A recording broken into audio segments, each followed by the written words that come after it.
संसद का ये सत्र अत्यंत महत्वपूर्ण है।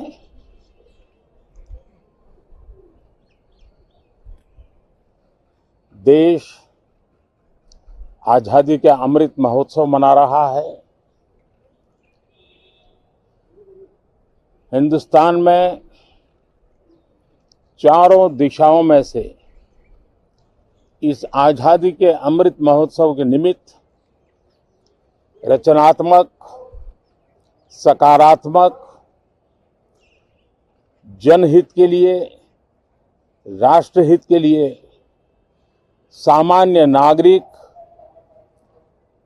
अनेक कार्यक्रम कर रहे हैं, कदम उठा रहे हैं और आजादी के दीवानों ने जो सपने देखे थे, उन सपनों को पूरा करने के लिए सामान्य नागरिक भी इस देश का अपना कोई न कोई दायित्व निभाने का प्रयास कर रहा है। ये खबरें ये अपने आप में भारत के उज्जवल भविष्य के लिए शुभ संकेत है। कल हमने देखा है, पिछले दिनों संविधान दिवस भी नए संकल्प के साथ संविधान के स्पिरिट को चरितार्थ करने के लिए हर किसी के दायित्व के संबंध में पूरे देश ने एक संकल्प किया है। इन सब के परिप्रेक्ष्य में हम चाहेंगे, देश भी चाहेगा, देश का हर सामान्य नागरिक चाहेगा कि भारत का संसद का ये सत्र और आगे आने वाले भी सत्र आजादी के दीवानों की जो भावनाएं थी, जो स्पिरिट था, आजादी के अमृत महोत्सव का जो स्पिरिट है, उस स्पिरिट के अनुकूल संसद भी देश हित में चर्चाएं करे, देश की प्रगति के लिए रास्ते खोजे, देश की प्रगति के लिए नए उपाय खोजे और इसके लिए ये सत्र बहुत ही विचारों की समृद्धि वाला, दूरगामी प्रभाव पैदा करने वाले सकारात्मक निर्णयों वाला बने। मैं आशा करता हूं कि भविष्य में संसद को कैसा चलाया, कितना अच्छा कंट्रीब्यूशन किया, उस तराजू पे तोला जाए, न कि किसने कितना जोर लगा करके संसद के सत्र को रोक दिया। ये मानदंड नहीं हो सकता है। मानदंड ये होगा कि संसद में कितने घंटे काम हुआ, कितना सकारात्मक काम हुआ।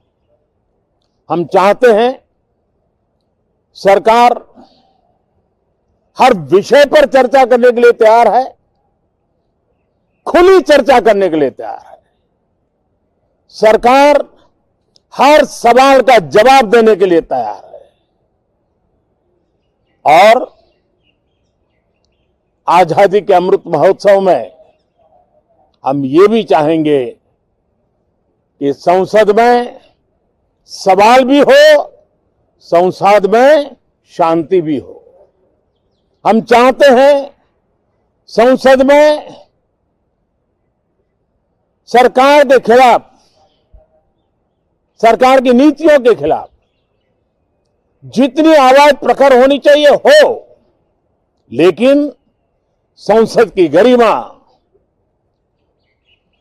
स्पीकर की गरिमा, चेयर की गरिमा, इन सब के विषय में हम वो आचरण करें जो आने वाले दिनों में देश की युवा पीढ़ी को काम आए।